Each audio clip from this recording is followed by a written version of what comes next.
Bore కొట్టి బయటకు వెళ్ళి ఏదైనా తినాలనుకుంటున్నారా? అయితే టేస్టీ అండ్ హెల్దీ రెసిపీని మీకు నేను సజెస్ట్ చేస్తాను. ఈ చీజ్ గార్లిక్ బ్రెడ్‌ని ఒక్కసారి ఇంట్లో ట్రై చేయండి. పిల్లలు బయటికి వెళ్ళమన్నా సరే, బేకరీకి వెళ్దామన్నా సరే, ఒక్కసారి చేసి పెట్టండి. అసలు ఇంట్లోనే తిందామమ్మా అని అంటారు. అంత బావుంటుంది. దీనికోసం పెద్ద సైజు వెల్లుల్లిపాయని తీసుకొని, వెల్లుల్లిపాయ రెబ్బలన్నీ కూడా మిక్సీ జార్‌లోకి వేసుకోవాలి. తర్వాత ఇందులో 2 బటర్ క్యూబ్స్, ఆరెంజా సీడ్స్, చిల్లీ ఫ్లేక్స్, కాస్త రుచికి సరిపడా ఉప్పును వేసుకొని మొత్తం గ్రైండ్ చేసుకోవాలి. ఇది మెత్తని పేస్ట్లా మిక్సీ పట్టుకోవాలండి. ఇది ఎంత బాగా రుబ్బుకుంటే అంత బాగుంటుంది. సో ఈ విధంగా ఇక్కడ నేను చూపిస్తున్న విధంగా మిక్సీ పట్టుకున్న తర్వాత మనం బ్రెడ్ స్లైసెస్ని అయితే తీసుకోవాలి. ఈ బ్రెడ్ స్లైసెస్ అనేది మిల్క్ బ్రెడ్ అయినా తీసుకోవచ్చు, బ్రౌన్ బ్రెడ్, మీకు నచ్చిన బ్రెడ్ తీసుకోవచ్చు. ఏ బ్రెడ్తో అయినా ఇది అద్భుతంగా ఉంటుంది.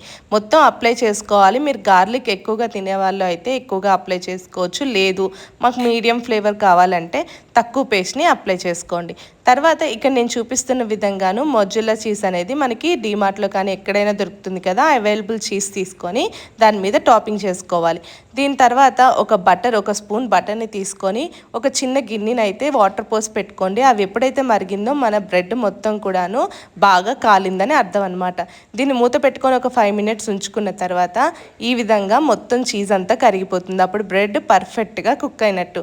దీన్ని తీసి సర్వ్ చేసుకోవడమే. చూసారు కదా ఎంత బాగుందో. తీస్తున్నప్పుడే కిందని ఆ క్రిస్పీనెస్ ఏదైతే ఉంటుందో మనకి బాగా కాలింది అది తెలుస్తుంది. చూస్తారు కదా చీజ్ కూడా బాగా మెల్ట్ అయింది. ఒకసారి మీ ఇంట్లో కూడా చేసి పెట్టండి, అద్భుతంగా ఉంటుంది. నచ్చితే లైక్, షేర్ అండ్ సబ్స్క్రైబ్.